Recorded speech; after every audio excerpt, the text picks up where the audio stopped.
नमस्कार सभी को, मैं Navneet Gautam classes of physics में आप सभी का स्वागत करता हूं। BSc 4th semester modern physics आप लोग पढ़ रहे हैं और मॉडर्न फिजिक्स में लास्ट क्लास में मैंने आपको जो फोटो इलेक्ट्रिक इफेक्ट है उसके लॉज पढ़ाए थे। तो आइए आज के लेक्चर में जो फोटो इलेक्ट्रिक इफेक्ट है उसी से रिलेटेड उसकी एक्सप्लेनेशन आइंस्टीन ने दी थी, तो हम पढ़ेंगे आइंस्टीन्स एक्सप्लेनेशन। तो हेडिंग लिखें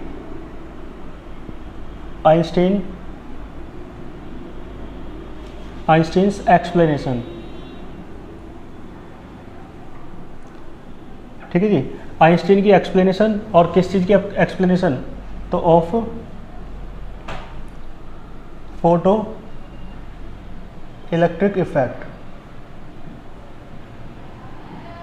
यानी आइंस्टीन की फोटो इलेक्ट्रिक इफेक्ट की इक्वेशन। पहले एक्सप्लेनेशन हम पढ़ेंगे, ठीक है जी, और फिर इसी की इक्वेशन पढ़ेंगे, आइंस्टीन की इक्वेशन। तो हेडिंग क्या है? यानी आइंस्टीन ने फोटो इलेक्ट्रिक इफेक्ट को यानी प्रकाश वैद्युत प्रभाव को एक्सप्लेन किया। ठीक है जी, ठीक है। तो वही जो हेडिंग है आपकी वही क्या है? Einstein's explanation of photoelectric effect. तो आप इसमें लिखेंगे Einstein explained photo electric effect on the basis of Planck's quantum theory. Planck की क्वांटम थ्योरी के आधार पर आइंस्टीन ने फोटो इलेक्ट्रिक इफेक्ट को समझाया। और मैंने आपसे बताया था कि आइंस्टीन एक बहुत इम्पोर्टेंट और सबसे पॉपुलर थ्योरी है, वो आपने फर्स्ट यूनिट में पढ़ी है, जिसका नाम था स्पेशल थ्योरी ऑफ रिलेटिविटी। तो स्पेशल थ्योरी ऑफ रिलेटिविटी के नाम से ही आइंस्टीन को जाना जाता है।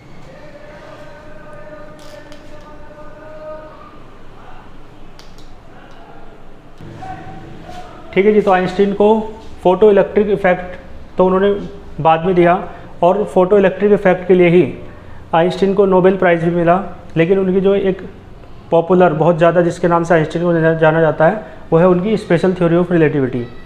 तो स्पेशल थ्योरी ऑफ रिलेटिविटी के साथ साथ उन्होंने फोटो इलेक्ट्रिक इफेक्ट को भी एक्सप्लेन किया। और किसके आधार पर किया? तो प्लांक का जो क्वांटम सिद्धांत है, क्वांटम थ्योरी है, उसके आधार पर। तो आप जानते हैं मैक्स प्लांक ने क्या बताया था, जर्मन साइंटिस्ट थे। उन्होंने बताया था कि जो लाइट है सन से आती है अर्थ तक एनर्जी के छोटे छोटे पैकेट्स के रूप में, जिसे आप रेडिएशन कहते हैं, ठीक है जी, विकिरण कहते हैं। और एनर्जी के उस छोटे से पैकेट को आप फोटोन कहते हैं या क्वांटम कहते हैं। और एक क्वांटम की या फोटोन की एनर्जी होती है E बराबर एच न्यू। एच क्या है? प्लांक्स कांस्टेंट है, जिसकी वैल्यू मैंने लिखवाई थी 6.64 × 10⁻³ जूल सेकेंड। और न्यू क्या है? फ्रीक्वेंसी ऑफ लाइट है, यानी प्रकाश की आवृत्ति। तो उन्होंने उसी सिद्धांत के आधार पर फोटो इलेक्ट्रिक इफेक्ट को एक्सप्लेन किया। तो आइंस्टीन ने देखो कैसे एक्सप्लेन किया, यानी फोटो इलेक्ट्रिक इफेक्ट कैसे प्रोड्यूस होता है, कैसे उत्पन्न होता है, यानी क्यों होता है फोटो इलेक्ट्रिक इफेक्ट। तो उन्होंने देखो फोटो इलेक्ट्रिक इफेक्ट क्या है आपको पता है? जब फ्रीक्वेंसी गिरती है एक निश्चित फ्रीक्वेंसी जिसे आप थ्रेशोल्ड फ्रीक्वेंसी कहते हैं, यानी वो फ्रीक्वेंसी जो इंसिडेंट हो किसी मेटल के सरफेस पर और उस मेटल के सरफेस से इलेक्ट्रॉन निकलने स्टार्ट हो जाए, इलेक्ट्रॉनों का इमिशन स्टार्ट हो जाए, तो आप उसे फ्रीक्वेंसी को कहते हैं, उस फाइनाइट फ्रीक्वेंसी को, निश्चित आवृत्ति को थ्रेशोल्ड फ्रीक्वेंसी या देहली आवृत्ति कहते हैं। ठीक है जी, क्लियर है। और जब इलेक्ट्रॉन निकलने स्टार्ट हो जाते हैं यहाँ से, तो इस इफेक्ट को आप कहते हैं फोटो इलेक्ट्रिक इफेक्ट। तो आइंस्टीन ने ये बताया था कि ये जो गिरेगा फोटोन है ना, जो लाइट गिर रही है, लाइट में कौन है? प्लांक ने बताया लाइट में कौन होते हैं? फोटोन। तो जब फोटोन गिरता है तो गिरते ही वो मेटल के सरफेस में एंटर कर जाता है, और एंटर करने के बाद वो जो फ्री इलेक्ट्रॉन्स हैं मेटल सरफेस के भीतर, उनसे कोलाइड करता है, टकराता है, और टकराकर एक फोटोन जो है अपनी कंप्लीट एनर्जी, ठीक है जी, कंप्लीट एनर्जी किसे दे देता है? जो फोटोन है अपनी कंप्लीट एनर्जी किसे दे देता है? इलेक्ट्रॉन को। ठीक है, तो सारी एनर्जी इलेक्ट्रॉन को दे देता है और फोटोन डिस्ट्रॉय हो जाता है, क्योंकि उसका तो कोई अस्तित्व बचा नहीं, सारी एनर्जी उसने किसे दे दी? इलेक्ट्रॉन को। इलेक्ट्रॉन जो है, आइंस्टीन कह रहे हैं ये बातें जो मैं आपको बता रहा हूँ, इलेक्ट्रॉन जो है इस एनर्जी को दो तरीके से खर्च करता है। कुछ तो वर्क करता है वो इस मेटल की सरफेस से बाहर निकलने में, क्योंकि मेटल के सरफेस में एक है ना बाउंड्री है, तो है ना किसी बंधन से मुक्त होने के लिए एक एनर्जी तो चाहिए। तो कुछ तो इलेक्ट्रॉन खर्च कर देता है इससे बाहर निकलने में एनर्जी। और मैंने आपको बताया था वो जो एनर्जी खर्च होती है ना, किसी मेटल के सरफेस से बाहर निकलने के लिए इलेक्ट्रॉन के द्वारा, उसे आप क्या कहते थे, वर्क फंक्शन। ठीक है जी, वर्क फंक्शन यानी कार्यफलन उसे आप कहते थे। ठीक है, तो इलेक्ट्रॉन कुछ एनर्जी जो उसे फोटोन से मिली है वो एनर्जी उसका कुछ पार्ट तो वर्क फंक्शन में खर्च कर देता है, और जो बाकी बची हुई एनर्जी है वो इलेक्ट्रॉन के पास ही रहती है, किसके रूप में, काइनेटिक एनर्जी के रूप में, गतिज ऊर्जा के रूप में। ठीक है, तो इलेक्ट्रॉन को जो दी गई एनर्जी है यानी एच न्यू, ई बराबर एच न्यू होता है ना, जो फोटोन से मिली है वो दो रूपों में खर्च होती है, एक तो आपकी वर्क फंक्शन में और एक काइनेटिक एनर्जी में। वर्क फंक्शन क्या है, वो एनर्जी जो किसी मेटल के सरफेस से इलेक्ट्रॉनों का इमिशन करने के लिए आवश्यक है। तो इलेक्ट्रॉन को बाहर निकलना है तो इतनी एनर्जी खर्च करनी पड़ेगी।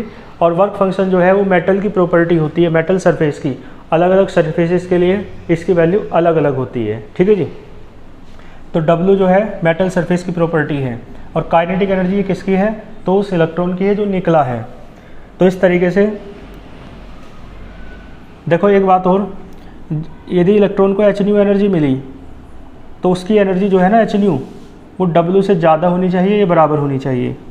ठीक है जी, एच न्यू एनर्जी जो फोटोन ने दी है इलेक्ट्रॉन को, यदि वो W के बराबर है तो उतनी एनर्जी खर्च करके इलेक्ट्रॉन बाहर निकल जाएगा, और उसकी जो काइनेटिक एनर्जी होगी वो होगी 0, क्योंकि कुछ एनर्जी बची ही नहीं है ना। एच न्यू सारी की सारी W में खर्च हो गई तो काइनेटिक एनर्जी उस इलेक्ट्रॉन में है ही नहीं। लेकिन यदि एच न्यू ज़्यादा है किससे, W से, तो कुछ एनर्जी W के रूप में खर्च हो जाएगी, और जो बाकी बची हुई है वो काइनेटिक एनर्जी के रूप में खर्च हो जाती है। ठीक है, इस तरीके से क्या होता है, फोटोन है ना गिरता है, इलेक्ट्रॉन मतलब एंटर कर जाता है मेटल सरफेस के भीतर, और फिर इलेक्ट्रॉन से कोलाइड करता है, कोलाइड करके अपनी सारी एनर्जी ट्रांसफ़र कर देता है उस इलेक्ट्रॉन को।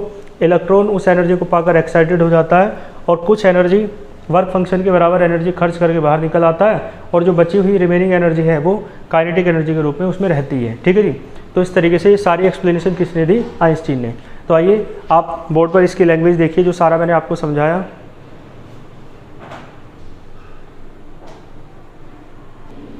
तो देखो लिखा है, Einstein explained the photo electric effect, है ना, एक्सप्लेन है ये। तो यानी आइंस्टीन ने एक्सप्लेन किया फोटो इलेक्ट्रिक इफेक्ट को on the basis of Planck's quantum theory. ये बात मैंने आपको बोल के भी बताई, प्लांक की क्वांटम थ्योरी के आधार पर आइंस्टीन ने एक्सप्लेन किया फोटो इलेक्ट्रिक इफेक्ट को।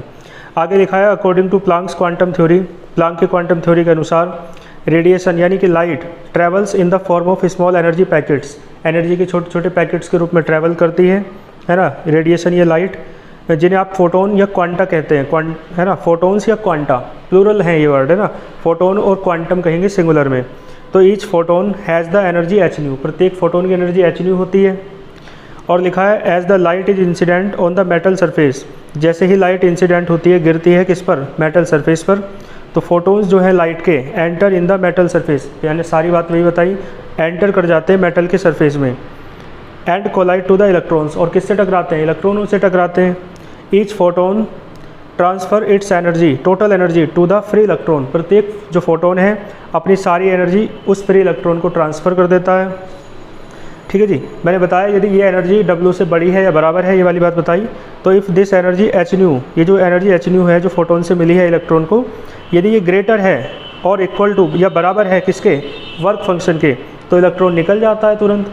तो इलेक्ट्रॉन एट वंस, है ना, फ्रॉम द मेटल सरफेस, तो यहाँ पे लिखना electron emits at once from the metal surface, एकदम निकल जाता है ना तुरंत।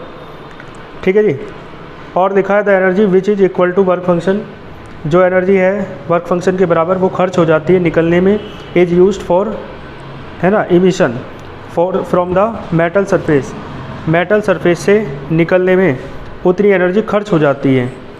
एंड द रिमेनिंग एनर्जी, और मैंने बताया आपको रिमेनिंग एनर्जी क्या बन जाती है, काइनेटिक एनर्जी बन जाती है। तो लिखा है, and the remaining energy is stored in the form of kinetic energy of electron, electron की काइनेटिक एनर्जी के रूप में जो बची हुई ऊर्जा है वो संरक्षित हो जाती है। तो this is the explanation of photoelectric effect bye Einstein, Einstein के द्वारा दी गई यह फोटो इलेक्ट्रिक इफेक्ट की क्या है ना, एक्सप्लेनेशन है। ठीक है जी, इसके बाद हम करेंगे Einstein's equation of photoelectric effect. ठीक है जी, तो अब आप हेडिंग डालो आइंस्टीन्स इक्वेशन।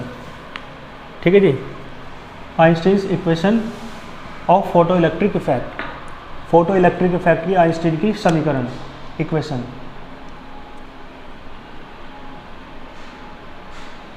ठीक है जी, तो देखो मैंने एक बात तो आपको बताई थी, जो एनर्जी मिलती है ना फोटोन से इलेक्ट्रॉन को, वो दो रूपों में खर्च होती है।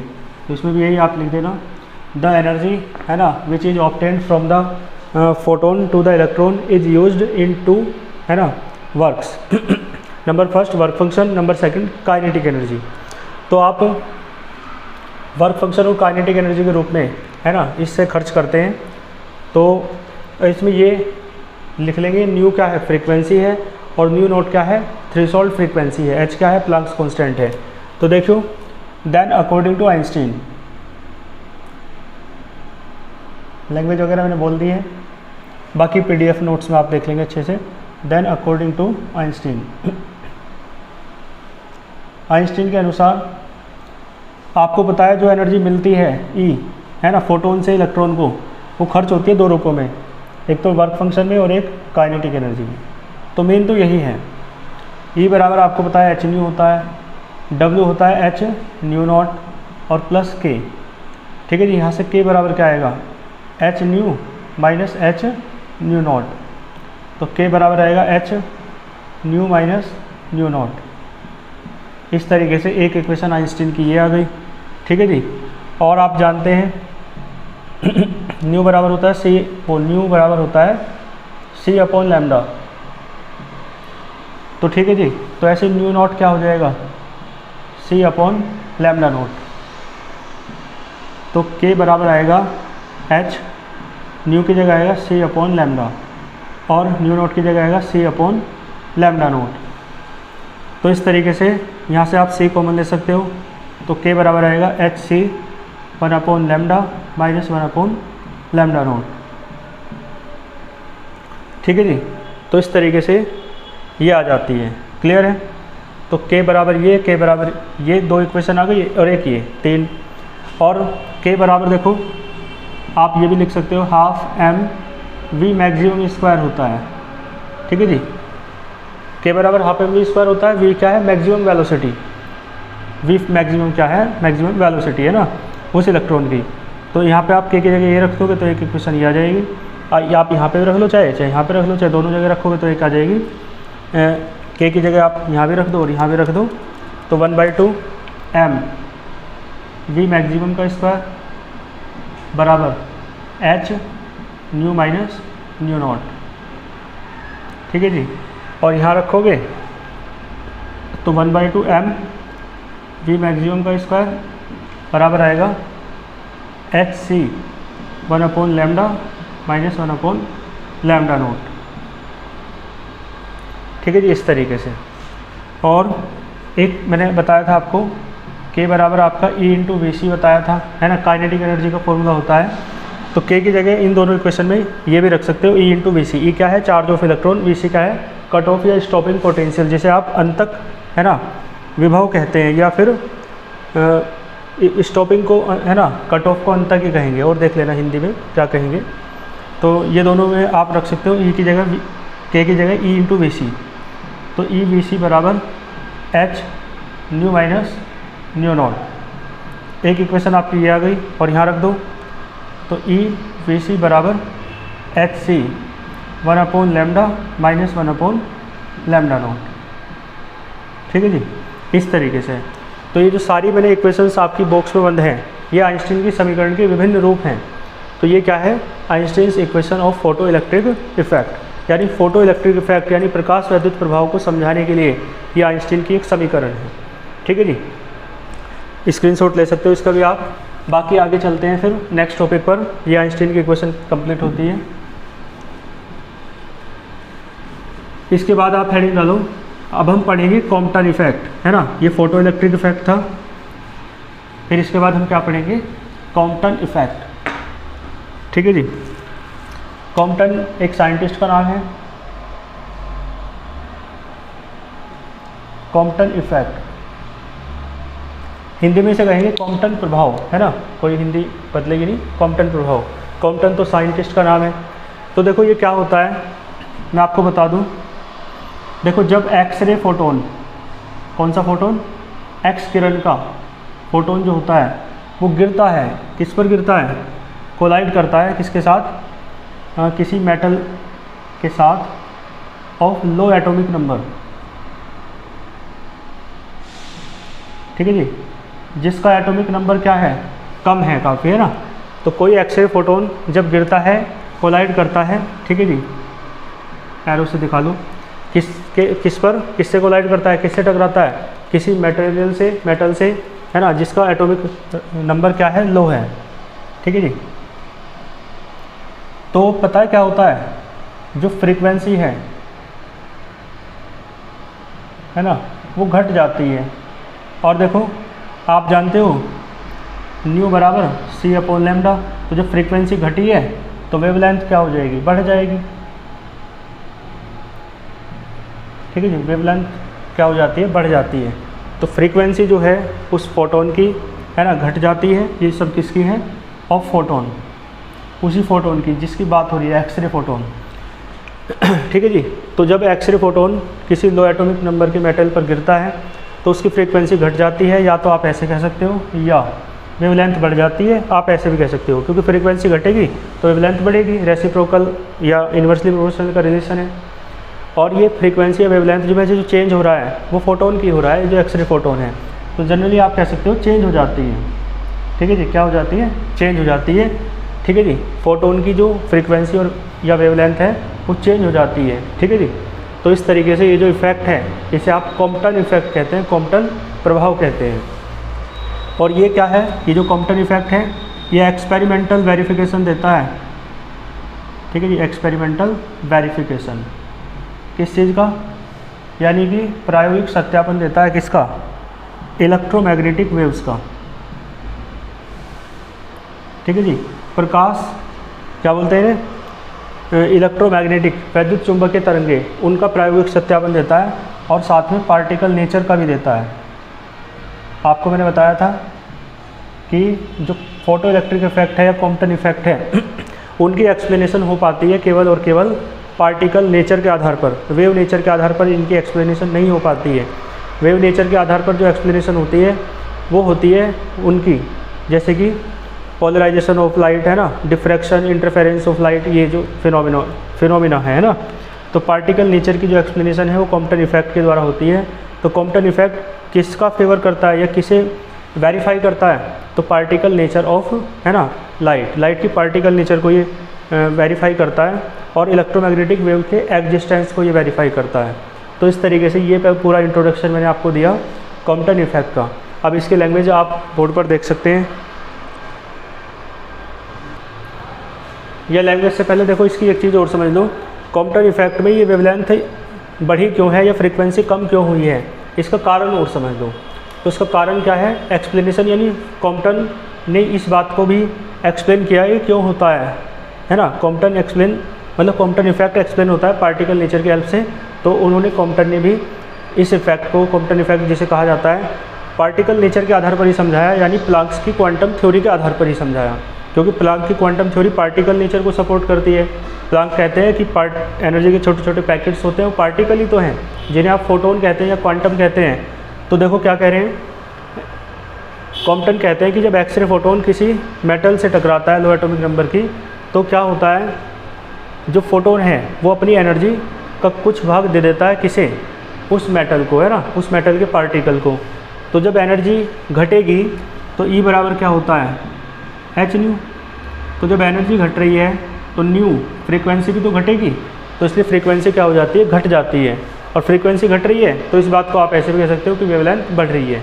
तो ये उन्हें कारण समझाया किस चीज़ का, फ्रीक्वेंसी के घटने या वेवलेंथ के बढ़ने का। तो कारण क्या है, एक्सरे फोटोन कोलाइड करता है है ना, इस मटेरियल के पार्टिकल से, तो अपनी एनर्जी का कुछ भाग दे देता है, ट्रांसफ़र कर देता है उस पार्टिकल को, ठीक है जी, मटेरियल या मेटल के पार्टिकल को। तो आप पढ़ें लैंग्वेज। तो देखो लिखा है, it is the experimental verification of electromagnetic waves. जैसा कि मैंने आपको बताया, जो विद्युत चुंबकीय तरंगे हैं उनको, है ना, एक्सपेरिमेंटली वेरीफाई करता है ये लो या ये effect, and there particle nature. और इलेक्ट्रोमैग्नेटिक वेव्स जो हैं, जो प्रकाश की तरंगे होती हैं, वास्तव में ये, है ना, लाइट वेव्स होती हैं, इलेक्ट्रोमैग्नेटिक वेव्स, इनकी पार्टिकल नेचर को भी ये, है ना, वेरीफाई करता है। तो इस इफेक्ट को ये गिवन बाय कॉम्पटन ने दिया, this effect is known as Compton effect. इस इफेक्ट को आप कॉम्पटन इफेक्ट कहते हैं, ठीक है जी। लिखा है when X-ray photon is incident, जब एक्सरे फोटोन गिरता है ऑन एनी मटेरियल, किसी मटेरियल पर, ऑफ लो एटॉमिक नंबर, है ना, निम्न परमाणु क्रमांक वाली, ठीक है जी। तो फ्रीक्वेंसी या वेवलेंथ ऑफ स्कैटर्ड फोटोन, जो स्कैटर्ड फोटोन है यानी जो विक्षेपित है ना, टकराएगा तो विक्षेपित हो जाएगा ना, तो वो जो फोटोन है उसकी जो फ्रीक्वेंसी है वो घट जाती है, या आप ऐसे कह सकते हो वेवलेंथ बढ़ जाती है, ठीक है जी। लिखा है wavelength of photon scattered photon increases. इसके बाद लिखा है frequency of scattered photon decreases, frequency घट रही है, तो क्यों घट रही है?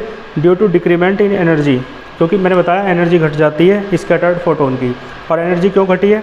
तो कॉम्पटन ने एक्सप्लेन किया द डिक्रीमेंट ऑफ फ्रीक्वेंसी, है ना, फ्रीक्वेंसी की डिक्रीमेंट को on the basis of Planck's quantum theory, Planck की क्वांटम थ्योरी के आधार पर, ठीक है जी। आगे लिखा है when X-ray photon collides to the electron, जब एक्सरे फोटोन, है ना, इसके अंदर मटेरियल के अंदर जाता है, इलेक्ट्रॉन से टकराता है मटेरियल के भीतर, तो इट ट्रांसफ़र सम एनर्जी, कुछ एनर्जी ट्रांसफ़र कर देता है उस इलेक्ट्रॉन को, तो एनर्जी ट्रांसफ़र करेगा तो फ्रीक्वेंसी घटेगी।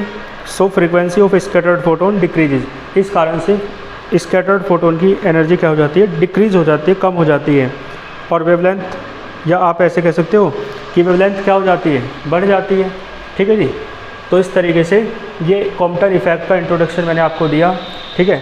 थोड़ा बाहर शोर है, अन्यथा इसकी थ्योरी भी हम आज ही लेक्चर में करते, तो इसलिए इसकी थ्योरी जो है, इसका जो डेरिवेशन है वो हम नेक्स्ट लेक्चर में करेंगे, ठीक है जी। आप यहाँ तक चीज़ों को तैयार करके अच्छे से रखें। मिलते हैं फिर नेक्स्ट लेक्चर में, अच्छे से पढ़ते रहिए, तब तक के लिए ऑल द वेरी बेस्ट।